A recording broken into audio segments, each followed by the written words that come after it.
Good morning, Southern Illinois. You are listening to Isn't It Queer on WDBX 91.1, community radio serving the Southern Illinois region. This is Jonny, soon to be joined by Heather, and we are recording this show on a Monday afternoon before it goes out on a Wednesday morning. Well, this week we're going to respond to an article that we flipped into our Flipboard that notes with data and numbers worldwide how LGBTQ plus rights advanced in the 2010s, but seems to be stagnating in the 2020s. Now, we acknowledge that and that the evidence is pretty supported, but we also want to note that some of the pushbacks against LGBTQ rights seem right now to be stagnating themselves, starting out by looking at some things that are happening with the Trump administration this week as more and more of their work seems to be hitting a wall and stagnating and forming algae in a pool. In the back half of the show, we want to look at lots of evidence internationally that suggests actually maybe that stagnation could be coming to an end and that there are some advances that need to also be included in that data and will probably be included in it going forward. We close out with a look at some independent animation that typifies how independent arts, as opposed to mainstream arts, really are showing the advances in human rights and LGBTQ representation that we all really would like to be seeing. It is a thick show, and I think we should dive right in.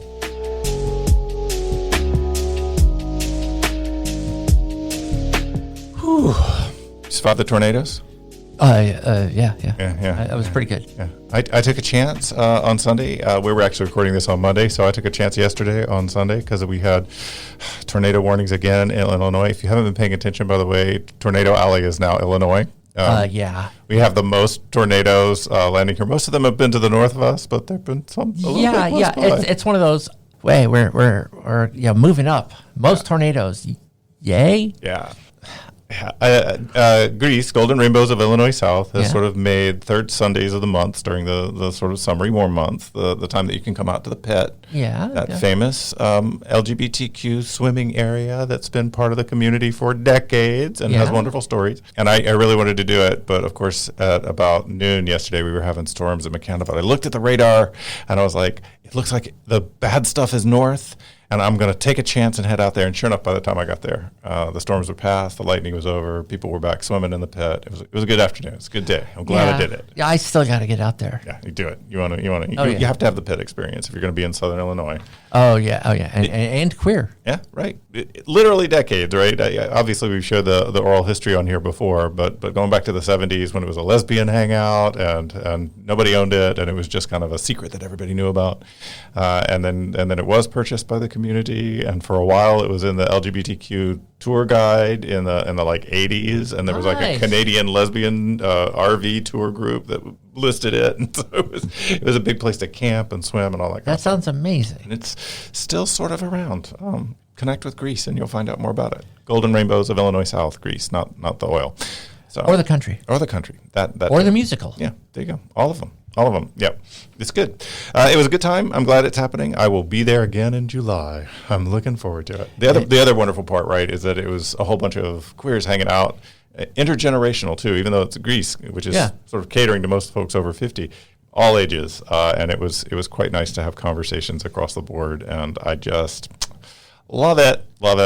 Hopefully we'll be here around the one in July. Yeah, shout out to Golden Rainbows of Illinois South, because I think that's a really wonderful thing. They're doing all kinds of other things. Of course, Billy talked with us a little bit about his work with Illinois government to promote LGBTQ elder care. Yes. Whether that's home assistance or even long-term looking into LGBTQ supportive, if not exclusive, probably can't be exclusive, but supportive retirement communities. And I'm just like, because some of those retirement communities are like, I'm sorry, you're not allowed to touch another person. Right. It's my spouse. No. Right, yeah. Some of them can be quite discriminatory, and you don't feel safe there. And I went through that with my mom, honestly, when she was having to go into a nursing home, and she had come out as a lesbian, but she couldn't be a lesbian in the nursing home, and that was painful. That was really painful. Yeah. Well, I mean, having to sort of be closeted, not because you want to, but because the administration of the facility you're in is just like, I'm sorry. you're too old to be a sexual being. I'm like, are you aware of how old Charlie Chaplin was when he had his last kid? It was the 80s. He was in his 80s. So well done. It is a contradiction to me, right? Because I feel like here we are. Let's talk about Southern Illinois, where we punch above our weight. And in addition to having like LGBTQ resource centers in Carbondale and Sisters of Perpetual Indulgence in the area, and drag shows every 5 minutes from different kinds of groups of drag queens, because there's not just one. Like drag queens, drag kings, yeah, all of it. Drag thems, yeah, all of it, everybody. And then to have an organization that's just specifically focused on elder care and elder concerns in the queer elder community. That's awesome. Fabulous. It feels like progress, and we're making it. But of course, one of the stories that we flipped in this week tells us that 2010 saw lots of progress worldwide for LGBTQ rights, but it's kind of stalling out in the 20s. Well, yeah. I mean, the transitionary period was the end of Trump 1 and the beginning of Trump 2. And Biden mostly was like, our country's effed up. We should fix these various things. And he did the work. And not all of them were dealing with LGBTQ rights. But the moment Dobbs came down and said, hey, you can't get this, and we're going after marriage equality, he pushed to get something to his desk. And he did. Yeah. And that makes it much harder for them to go after us. And they're trying. They are trying. Now, Trump is not the most powerful person right now, politically. I just thought you meant in general. And I was in general. Yeah. I don't know that he ever has, but I mean, obviously, his first year in office was a little bit scary. First of all, before we dive into this, is it stagnating or isn't it?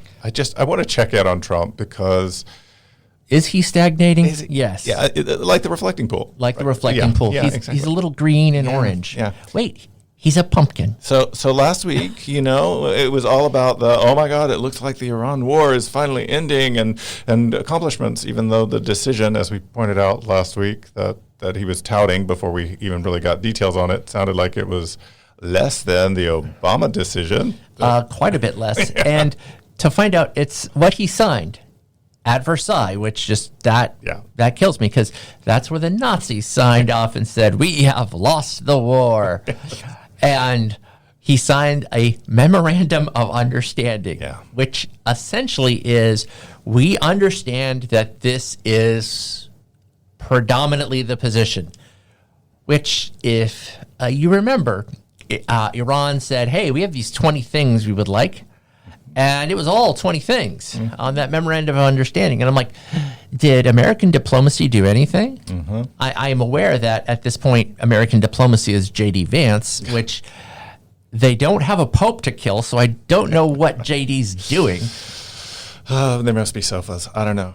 Except I understand that the talks aren't really happening right now. They've already fallen apart. Because our dear leader had to have another 2 a.m. rant about we'll blow the Fnorfner out of them and invade. And Iran's like, we don't have to be here. And they left. Part of the memorandum of agreement, in addition to no attacking, was no threats of attacking, right? Like, no threats of attacks, and but he also violated it, right? Like in 5 minutes. Oh, yeah. And part of the memorandum was keep your allies from attacking any of our allies, which includes Lebanon. Yeah. And Lebanon, for those of you who aren't aware, is currently under attack by Israel, who's saying we need more of a buffer zone.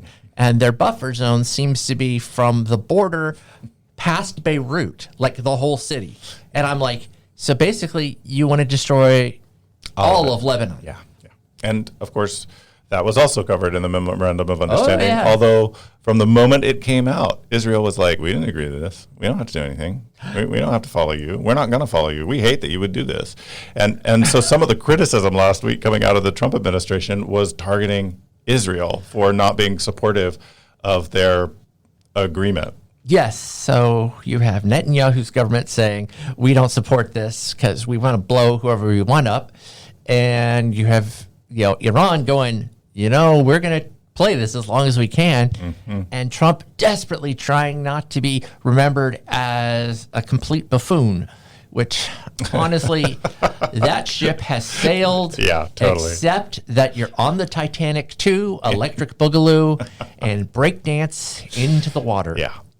I don't want to make excuses for either party or any kind of presidency and the ways that we have been involved in that system. I do want to acknowledge that at least Barack Obama and his administration, with its drone strikes and problematics, there's all kinds of problems there. He stirred up some things in there as well. His administration did, at least. But by seeking a diplomatic answer to the problem of Iran and trying to put some holds on development of nuclear weapons and things like that were actually monitorable. It was diplomatically negotiated. It did involve releasing some funds that had been held up. About $1 billion. Yeah, not as much as Trump is wanting to release here. But that's the thing. That's the place that we land here, right, is that was unsatisfying to Trump because it was done diplomatically and negotiating and acknowledging the needs of everybody and trying to find the center ground of compromise while also being firm against certain things that we did not want to come out of Iran. And it was signed off by President Obama. Yeah, and many other people as well. Yes, that's the quite thing. Supportive. Lots of people signed off on that thing. So the Trump tearing of it up and the Trump policy right now is built on the Keith Hegseth posturing of lethality, of we have to be butch and tough. We're the best military in the world. We make all the decisions. I'm not a king, but I am a king. I get to make these decisions, and I have to be tough. And I'm the king of the deal. I know how to make those things happen. So far hasn't demonstrated it. So far has demonstrated a really poor use of military force. And let's be real here. We know that at least at one level, some of these choices of being dramatic and powerful and strong were meant to be distractions from things like, I don't know, Epstein files. Oh yeah, they're still there. They're still a thing. They're still there. They don't go away. They come back every now and again. Certainly, the attention on them has been redirected. but I think when your distraction from something like the Epstein files is your complete and total failure at international policy and whatnot, there is not a single thing in this whole memorandum that looks like anything except Iran beat the United States at war. Yeah. They try so hard to spin it. Look, I mean, they try so hard to spin things like the reflecting pool, right? So now, of course, the reflecting pool is evidence of vandalism, democratic vandalism in Washington. And the democratic vandals, these people that are being caught, like athletes who stop to check out what's going on here. I'm a medal winning athlete. You're doing it. You're the one causing it to happen. They're standing there looking at the water, and then the military comes up and goes, "I'm sorry, you're loitering and staring at the water, so we're going to have to pull you in for questioning, handcuff you, take you in for questioning, and we're going to." They're looking, to charge people now. Oh yeah. Let's be really clear here. There is no real sustainable charge that can hold water. That's funny. Or That's not. Funny. There's no video. There is video records actually of what's been going on there, and unfortunately, the only chemicals caught on video being dumped into the reflecting pool are under the orders of the Trump administration. Yes, that is a huge pool. They're dumping in gallon jugs of hydrogen peroxide. Which is tearing up the stuff that they just painted on the base. Because it wasn't properly sealed. Yeah. Occam's razor says, y'all messed up by paying your own friends to do this, ridiculous amounts of money, and they couldn't follow through and do it because it's not a swimming pool, y'all. No, it's not. They were prepared for it. It didn't work out, and now you look like a fool, but you got to blame somebody for it, so you're going to make unsupportable blames to Democratic vandals and arrest gold medal winning athletes who happen to stop by and look at it. And none of those are going to successfully go through court, while especially your Justice Department lawyers are finally starting to be attacked by judges for being unqualified and making poor legal strategic choices. It's ridiculous. Well, that's this administration in a nutshell. Yes. So distraction is the name of their game, and it ultimately doesn't end up working out. That's what the Republicans got. Yeah, that's all they've got. Yeah, they thought they could get through some other things while this is happening. Unfortunately, those distractions are preventing those other things from getting through Congress, and it is preventing them from holding a complete and total control of their party to make those decisions. And so it's not good. And all of this is on the backs of a administration that definitely has attacked trans people. Oh, yeah. They have made gender ideology and correcting gender ideology a central tenet of their campaign and a central tenet of their administration. They use it to attack people on Medicaid. They use it to attack international veterans, international aid. They're like, oh, sorry, if you do anything with gender ideology, we can't give you any money. Yeah. It's like, Congress approved this money. Yeah, we don't care. Yeah. And there have certainly been repercussions in LGBTQ communities where we're like, not me, we're not like that, but some people have been like, well, let's just have the LGB, and because they're not being targeted by the Trump administration, and we can get rid of these Q, T, I's, all these other letters. They don't need to be in there. Not a very large portion, vocal maybe, but that is not going anywhere. Why? Because if you're actually paying attention, the Trump administration is no friend of Dorothy's either.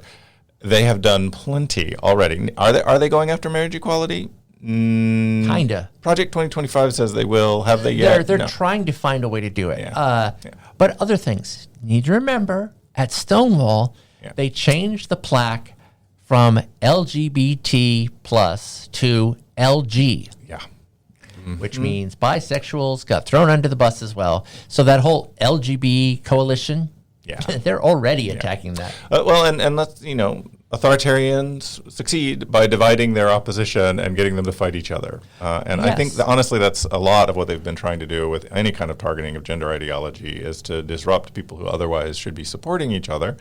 And hopefully that's starting to fail, but we might still have some turns to go before it completely fails. It's going to fail, y'all. It is. It's you already see the signs of it failing all over the place.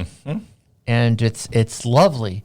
But just because it's failing does not mean there's not continuous attacks. Yeah.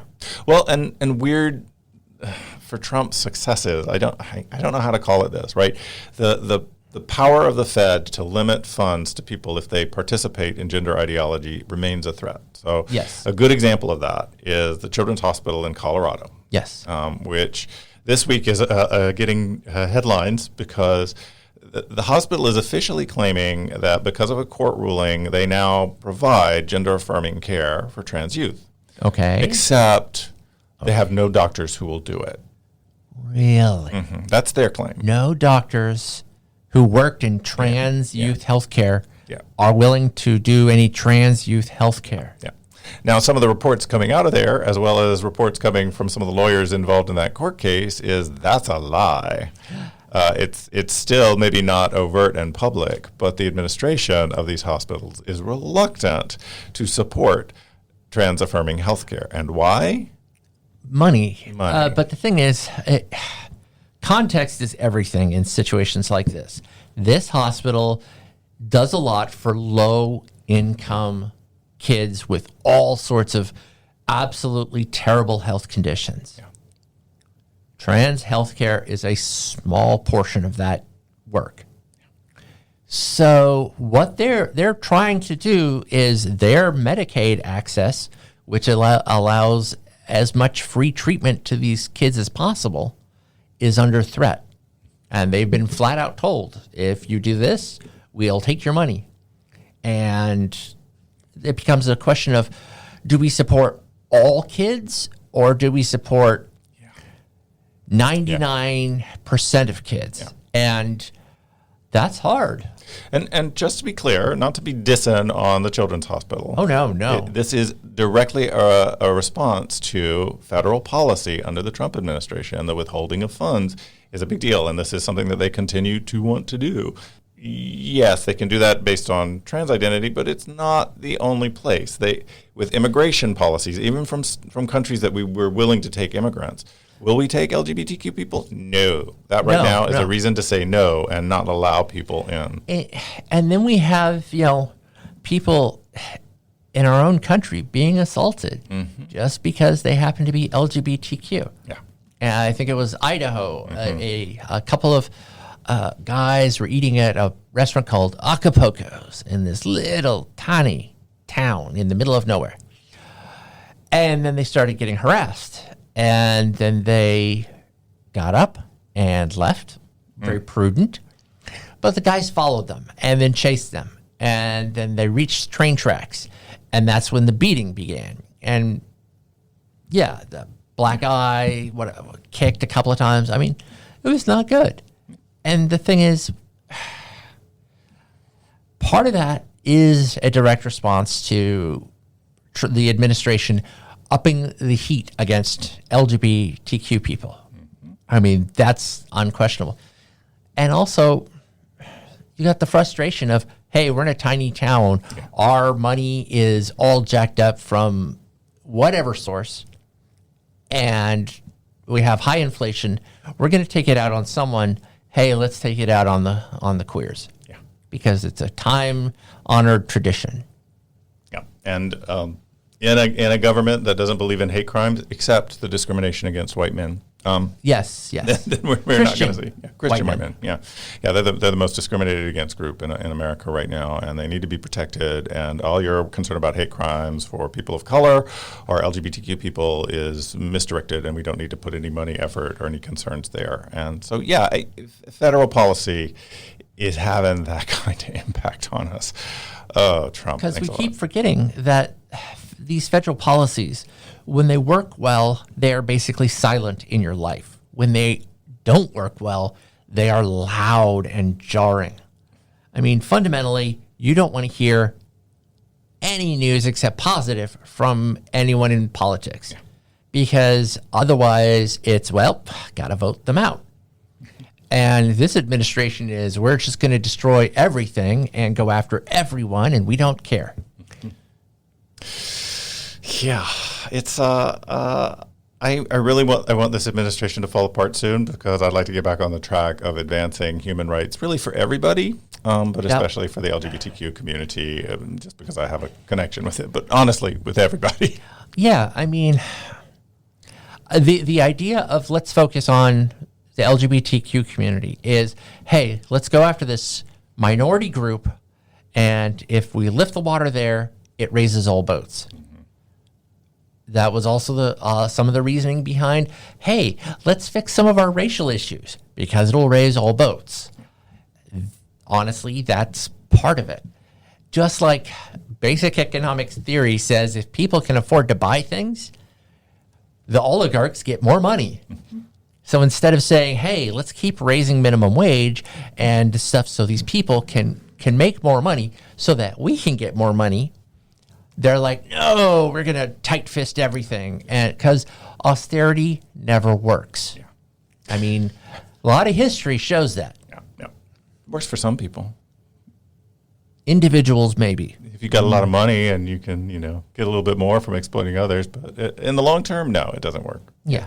And then that's what they're doing, and it's falling apart. And I dare to hope. Look, here's the thing: you succeed in convincing people that our morals have fallen because we accept LGBTQ people, or we, accept minorities who are lesser beings than us, who are holy and white or whatever.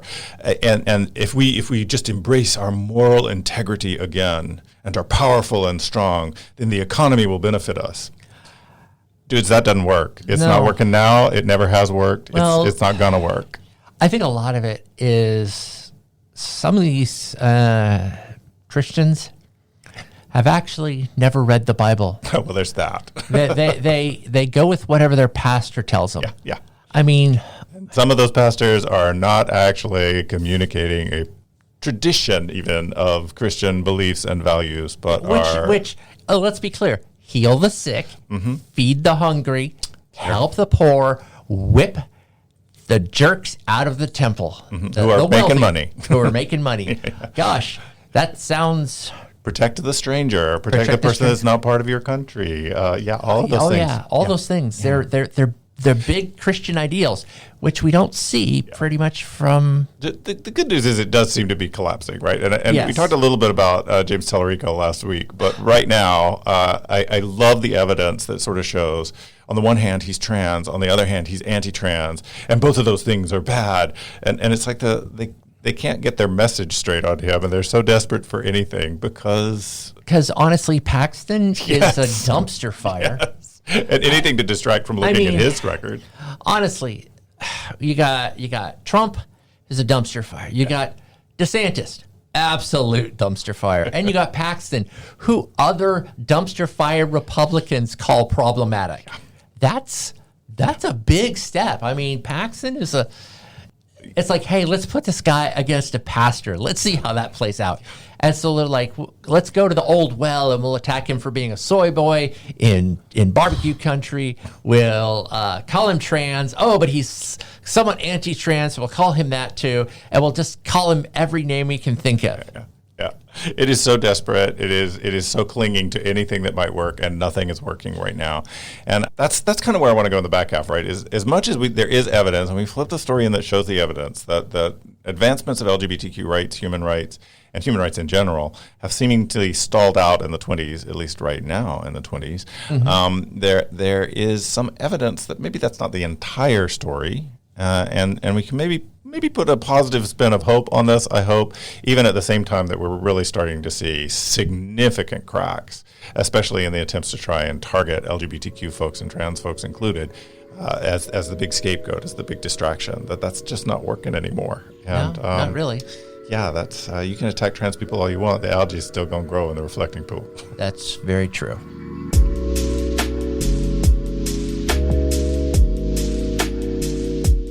You are listening to Isn't It Queer on WDBX, FM 91.1, community radio serving the Southern Illinois region. We're going to take a quick minute to listen to one of our station's underwriters, and we'll be right back after this message.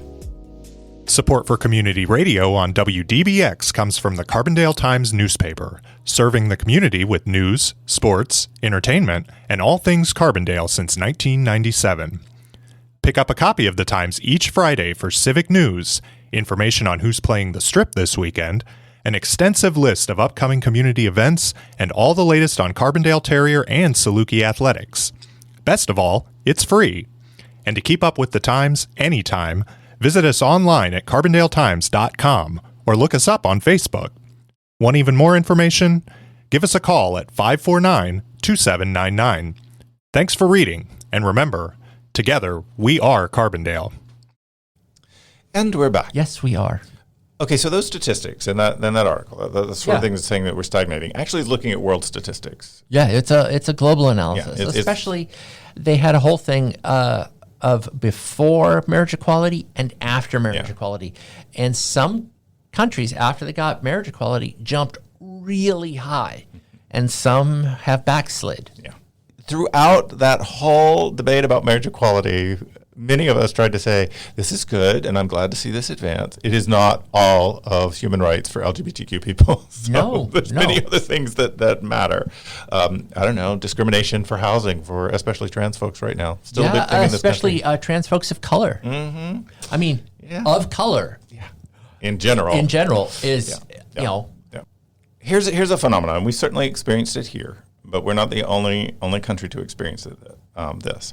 And that is, the sort of conservative resistance to human rights in general, honestly, but especially LGBTQ rights is historical. It's been going on forever, y'all. My whole life. I can go back to Jesse Helms as a senator and some of the awful things he said when I was growing up in North Carolina. Oh, yeah. He was a class act. Yeah. But I think that there's a thing that happens in the early 20s. We've certainly seen it here in America, but we're not alone, which is some of that turning against LGBTQ, particularly trans folks, became, maybe we should do this on the progressive side too, right? So that 2024 election, they did not turn, I don't think that the Harris campaign or whatnot turned against trans folks. It didn't stand up for them. It tried to not talk about them or want to address it. Remember that DNC that didn't have a single trans person speak, but there were some gay men that got to speak. Oh yeah, gay men. Yeah, and didn't want to talk about what was going on in Palestine at all. So any kind of Palestinian Americans, they couldn't speak at the DNC either. Yeah, and the thing is, honestly, how I would have approached that: let's have a Jewish American speak on the issue. Let's have a Palestinian American speak on the issue. Why? Because it's the breadth of the whole thing. Yeah. there were atrocities. Yeah. Both sides have been terrible. Yeah. I don't think silence works. And then in England, we saw the emergence of Turf Island. Yes. It's a proud claim to that. Now, let's be fair that much of the empowerment of Turf Island happened under Tory control of the Prime Minister. Yes. But then Labour took over. Right? Yes, with Ken Starmer. Mm-hmm. And he had been a champion of LGBTQ rights, at least in as much as he was a champion of marriage equality as a member of the Labour Party. Yep, until that ridiculous ruling came out of their Supreme Court, essentially. Yeah. And it was like, I'm sorry, trans women are not women. And his approach was, well, I guess we'll work to enforce the code, instead of pushing back and saying, I don't agree with this. You've made some stupid choices. Mm-hmm. So the government's not going to back you, and we're going to keep fighting. Yeah. Under Tories, of course, they tried to, they didn't actually try to get rid of Pride, but they did try to, when Pride was happening, make it be more run by an LGB coalition that did not include Tier Q. Yes, yes. And that didn't work so well. The queer community actually pushed back in England. Thank you. We love you for that. Yeah. But now Starmer, who came on board, and instead of, get rid of that kind of stuff, actually ended up sort of supporting LGB coalition. Oh, yeah. And that's cringe for me. And it's not the only reason. Look, there are economic and other reasons why Starmer is out or moving out. His own party sort of didn't do particularly well in the last elections, and are giving a certain amount of pressure to him about not representing labor concerns. So he has, actually, a funny thing here, he didn't make the announcement. Our president did. Yeah, because he just kind of blurted it out. Yeah. Because that man can't hold anything. No. He's not a very good diplomat. Surprise. Yeah. Do we have evidence of that? Why, yes, I think we do. Maybe with Italy and France and Iran. And just name a country. Name a country, and he's guffawed. He's made a mistake. But in this particular case, he came out after the meeting of the G7 and announced that the Prime Minister of England would be stepping down, and of course dissed on him. Yes. He was a bad Prime Minister, and hopefully they're going to. But they're probably getting another Labour Prime Minister, by the way. Which honestly makes sense given their government. Yes, Labour still has a lead, which means they get to choose the Prime Minister. Yeah, and it's an interesting figure. Andy Burnham, I think I'm saying that name right, actually has a pretty strong record, not just of LGBTQ advocacy, but including trans advocacy in that. Yeah, he is. We don't want to leave anyone behind. No. Which is great, because honestly, we don't leave anyone behind. Yeah, and he has quite a liberal, progressive politics. Yeah. What he doesn't have, though, is a lot of national level experience as a politician. That's true. He was in charge of a town, a city. Yeah. And now he's likely to be the new prime minister. That's a jump. I mean, because the city he was in charge of was not London. Yeah. It was a much smaller town. There is part of me that wants to believe that kind of coming in with that kind of fresh perspective and not being all tangled up in the political hijinks might be a good thing. We don't know. We will find out. You will find out. But I think there's also a way in which it's not just being tangled up in those political hijinks. It's knowing how to negotiate and deal with them. And sometimes that comes from experience. So fingers crossed. He's not the assured prime minister yet. No, it's just things are leaning that way. And he does look to be actually a better choice, at least for the LGBTQ community, at least in terms of trans advocacy and actually pushing back against some of the things that have been going on Turf Island. Look, the dominance of TERFs on Turf Island has been being shaken quite a bit, even if not by the Prime Minister recently. And so there is some hope. I mean, J.K. Rowling's own district is now represented by a trans politician, which I just think is beautiful. Yeah, I support them with everything. Yeah, that's really good. Do a great job. Do a job so good they keep electing you. Yeah. So England seems to be maybe moving in a direction that would suggest stagnation might actually be being undone, and maybe there can be some advancement, or maybe there can be some undoing of some of the bad things that have happened in England, and that would be really great. would like to see Turf Island no longer be Turf Island, but TURF, yes, you can have land, but you can get rid of the folks who think just get rid of some of the other vowels. Yeah, stop blaming trans people. Just in general, stop blaming trans people. That's where we're going in the future. Come on, people. They're not alone in that. Yes. Across the channel, in the Netherlands, yes, they've made a very deliberate decision, which is nice, that conversion therapy is bad. Yeah, who knew? It's a radical notion. No one has ever said this before.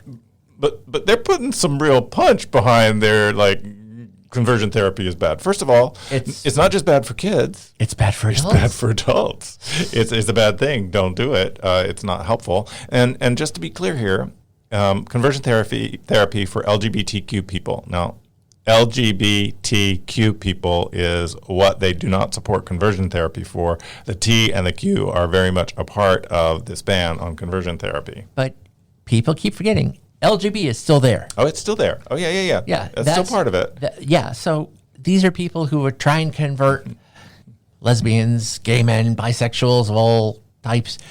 Because, of course they do. If you're not part of their cookie cutter set, they don't like you. And what I really like, so like if you remember in places like Colorado and California, their response to the Supreme Court's decision about conversion therapy is to make their bans now not so much about banning it as it is about taking away the statute of limitations in terms of if clientele find it to be abusive and unhelpful and does harm to them because it's not clinically proven to actually work, and in fact it rarely does. The only thing that protects them is that most of the folks that they work with don't come around until way after the statute of limitations for a lawsuit would be passed. That's true. So, in the Netherlands, they have decided that if you engage in conversion therapy, you can be put in prison. Which is fair because it's negative reinforcement brainwashing techniques is what's being used on people. Not let's give you positive reinforcement. No, it's we will punish you until you agree with what we want you to believe. That's why conversion therapy is bad. Ultimately, it just doesn't work. It doesn't. Sorry, you can pray as much as you want to. You can try that therapy as much as you want to. It causes harm more than it causes any kind of success, and its success rate is pathetic. Yeah. So way to go, Netherlands. I hope that's a leading, guiding thing that'll have some influence on the European Union and some other places. We'll see. I'm also really interested in what's going on in Japan. Japan. All right, around the world. Okay. Now Japan is so liberal. Oh, very liberal. And we're not talking about their anime. We are talking about their politics, where it's pretty conservative. It's very conservative. They have a female prime minister. This is a big deal for them. But she is also very conservative. And she is not pro-LGBTQ plus in any way, shape, or form. She is very clear about this. Trump was very happy about that, by the way. Oh, I'm sure he was, even though he treated her terribly. Yeah. But such a good diplomat. This government has said, you know what? We need to have education in the schools about LGBTQ plus people because it's important. Because a lot of people don't seem to know, and we would rather people have a clue than blunder blindly around. And I'm like, okay, what's the trick? Yeah. Apparently, there's no trick. There's no trick. Apparently, they're like, yeah, no, this is important. It's kind of a basic understanding. Nobody has. And the leading party is not in control of controlling that pedagogy. If I'm understanding right, that it is a kind of practice that will go through a reasonable amount of review. They're going, that's the thing, which I think is really interesting. It's not ideologically based. They want actual facts across the entire curriculum. Mm-hmm. It's only fact based. Yeah. And I'm like, okay, this is a positive. Yeah. This is an actual positive from a conservative government. And I'm stunned, and I didn't know conservatives could do that. Some can, apparently, because they're like, we let too much ideology get in. It's never going to go anywhere. Right. Let's just help everyone in general. Here's some information. Have a nice day. And there are lots of divides in Japan, but probably the biggest one is generational, right? Oh, yeah. Generational differences are huge because their country, from the end of the war, went from this very imperialistic society to very different social order, like overnight, because it was a military occupation for a while, and then they struck out and started doing their own thing. And it's been rough because they had to deal with national identity crises, several of them. And yeah, so of course they're going to have very powerful conservative politicians. It's a very tradition-laden country. That's fine. And the fact that they're doing something positive is excellent. Yeah.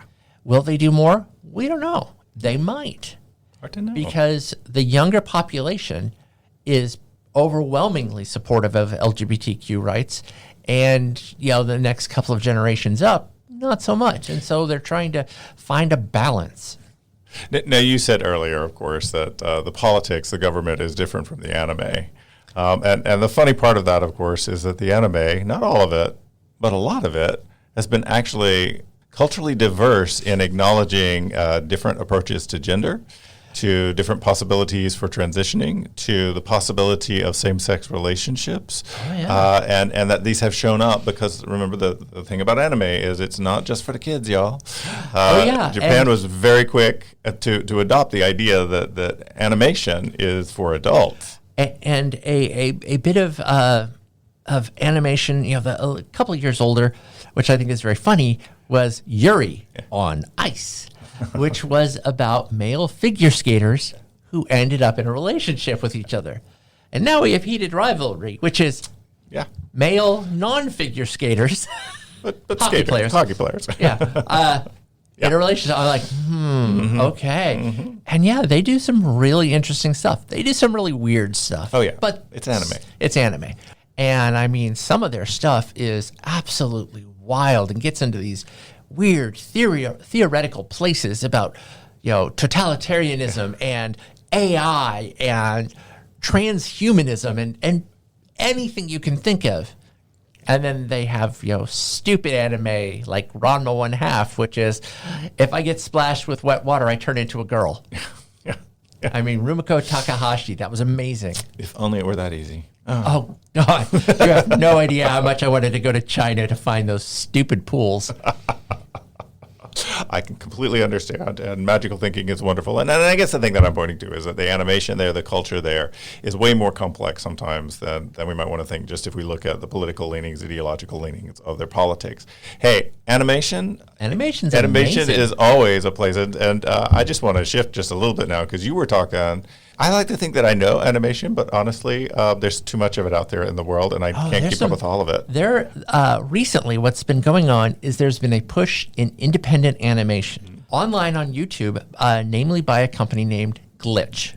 They have been, Dana Terrace, after she got out of Owl House, they said, hey, we will fund whatever you want. She's like, I want to do this show called Knights of Guinevere. It's a bit more horror. There's some body horror and identity issues and possibly LGBTQ representation. They're like, that's awesome.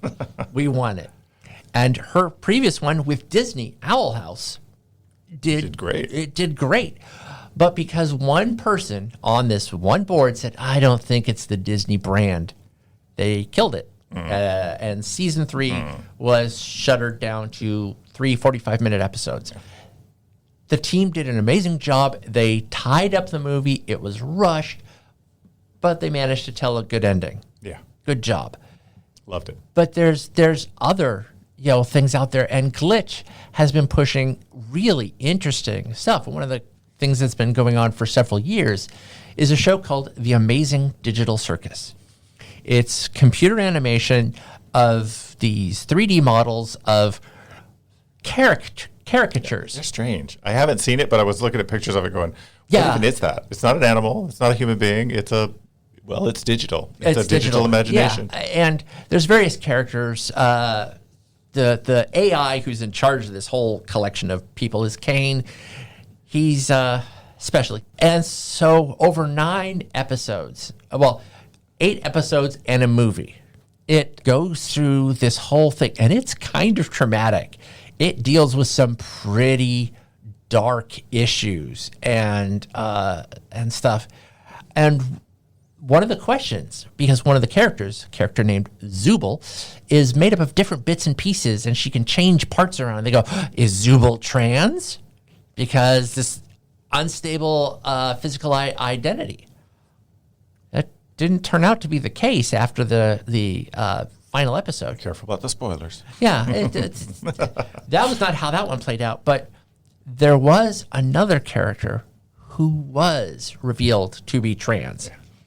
And it's a subtle revelation, and apparently the character that has this revealed is based off of one of the writers who was like, yeah, before I transitioned, this is the kind of terrible person I was. Huh. And they said, I attacked people for getting close to me. One person found out my truth. I freaked out. I cut them out of my life. I didn't know how to deal with it. And so instead of this nice, lovely transition story, what you get is it was messy. I was a complete mess. I didn't know what I was saying. I was so afraid. All I did was attack people and keep them away from me. And that's an important story too, because people do that. Yeah. That's one of the things transition kind of makes you need to do at times, is to prove you're not this, you're anti this. And yeah. I mean, what I love about that, right, is and I definitely want to go check it out. I haven't seen it. I'll let y'all know when I do. But it's not what the show is about, but it is a detail in the show that people are able to pick up, and then the show itself is able to confirm, yes, this is a character that is based on one of the writers who is trans, and this is the element of their experience that they're incorporating into the idea of this character. And yeah, the revelation just blew me away. I was like, what? Yeah. And yeah, it made things fall into place, but it was hard. I mean, the whole series, as it goes through, is really rough because it really gets into these very much identity issues. Like, these people don't remember their names, but they kind of remember who they are. Yeah. And now they're get these different names like Pomni or Zubul or Ragatha or Jax or all these different names. And so these characters are just really weird. And a lot of it is some of them don't really know who they are anymore. And they're trying to figure that out in this digital place. And I'm really proud of Gooseworks, which is the animation company, for pulling off an ending that tied up everything nicely. Beautiful. It was still rough, but it tied up nicely. Here's why I think it matters. It matters on many levels, but this kind of degree of representation that is not just about the happy story of transitioning and I'm happy, but actually is willing to deal with some of the things that are common that people have, but don't necessarily have representation of to rely on. Here's why it matters. I said that I was at the pit on Sunday, and one of the beautiful things about it was we were having these great conversations. And this one young woman, I think in her 20s, trans, I told us that she was in her 10th month of transitioning, but then proceeded to tell her story of how she had resisted being trans, resisted all of that for the longest time, how she was a nasty person, as she sort of characterized it, and was embarrassed about who she was before she finally acknowledged who she was. And there was a kind of tearful shame in confessing that to an LGBTQ gathering at a swimming hole. But at the same time, folks were just like, hey, this happens. This is look at you. Look at where you are. Congratulations. And I feel like when we have stories that move beyond the kind of we have to affirm queer people and let's erase the sort of challenges that we go through, when we have the stories that actually acknowledge the challenges that we go through, that part of the reason why we transition, part of the reason why we come out is that living in the closet and trying to pass and not be who we know ourselves to be actually makes us not very good people sometimes and creates all kinds of tension. That is also a story that we need to tell, because at the end of the day, it's not we're bad people, it's we're better people when we accept who we are. Well, like for me, I ran around calling myself Captain Butthole, but with a different letter of the alphabet. Okay. Because I was terrible to everyone, because I couldn't transition to be me. I was going to make that the world's problem. And I want to just go back in time and slap myself for a few days. And then when I did transition, I had a lot of internalized trans misogyny because, look at our society. It's really good at that. And so, yeah, I've had to unlearn almost more than I've learned because, yeah, even someone who is trans, I had so much misinformation in my own head. A lot of our culture is taught to us through jokes and fear. And stories and narratives and how you're represented in narratives or how certain characters are made bad guys because of what they do. It's just a thing our culture has done that inculcates all these problematic behaviors into us. Women have a misogyny problem. Why? Because this culture teaches us that. We have a anti-trans problem. Why? Because our society teaches that. I mean, look at... And how many times are trans people serial killers? And I was thinking Silence of the Lambs. Buffalo Bill. I want to make a suit. Yeah.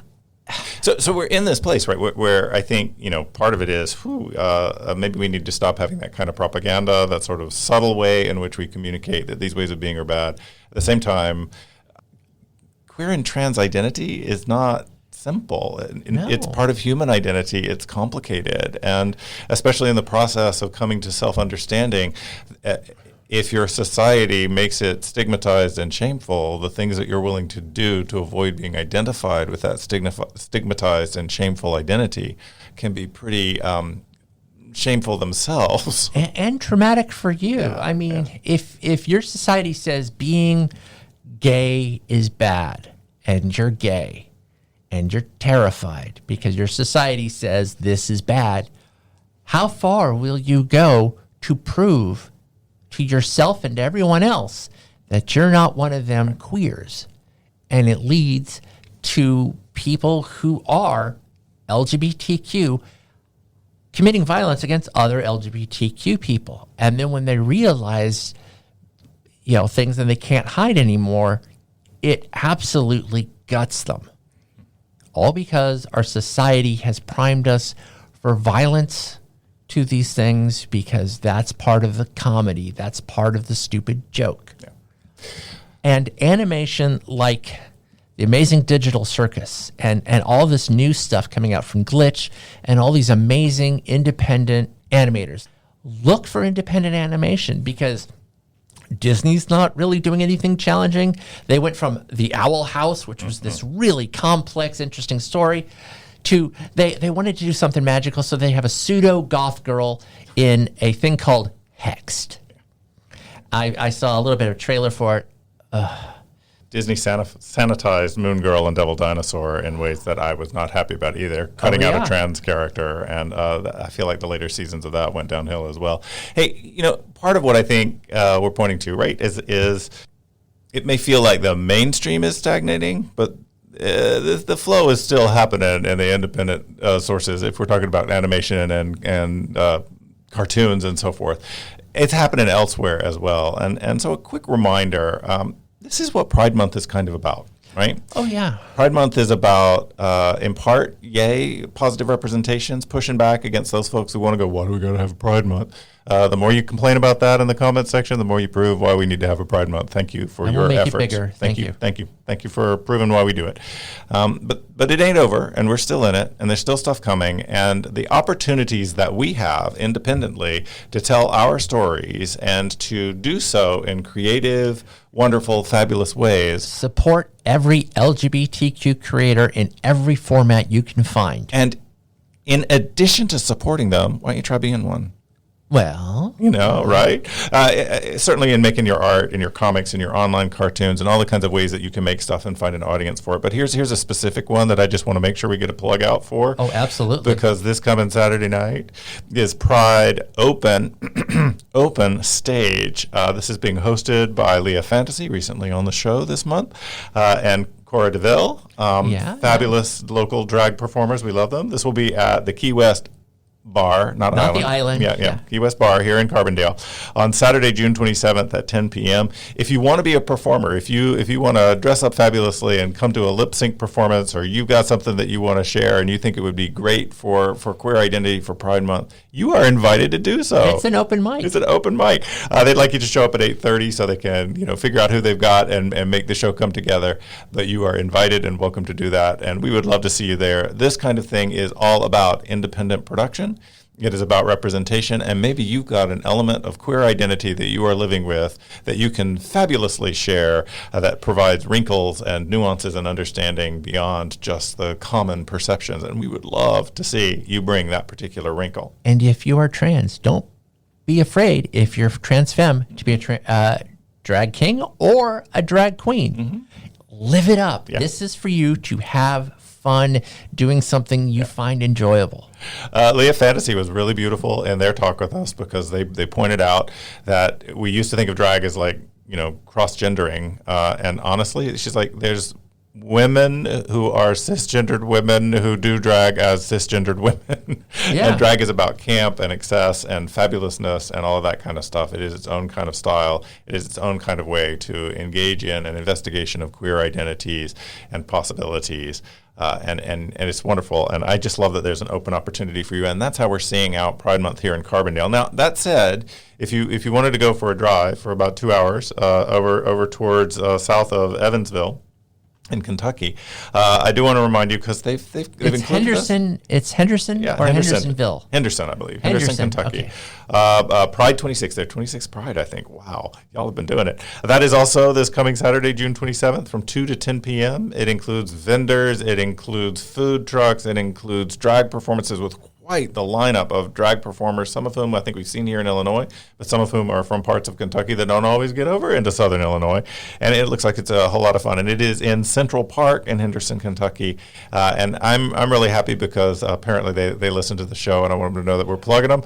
But also they've sent the information. If you're looking for more information about this, it is on our Facebook page. We'll also share a link to their information. And remember, let's ring out this pride loudly and proudly. Yeah. And I feel like it's the small town, small industry, independent producers, all of that kind of stuff, individual producers that are going to keep us moving forward while the big mainstream folks continue to sort of stagnate a little bit because they're big on waffling. Yeah, exactly. I don't think this stagnation of rights in the 20s is accurate. I believe that the data, I understand what they're pointing to when they say it, but at the end of the day, I think that we're still moving forward. I think that there's still representation if you look for it. I think that we're always pushing that representation into mainstream. We'll take a little setback because the folks who are using us as scapegoats, boy, are they having their setbacks, and things are falling apart for them. And once they're gone, we're going to pick up the pieces and be really, really present.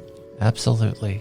And on that note, you have been listening to Isn't It Queer on WDBX 91.1, community radio serving the Southern Illinois region. This has been Jonny and Heather. Think Again, Please is coming up next, and we will see you again next week on the radio.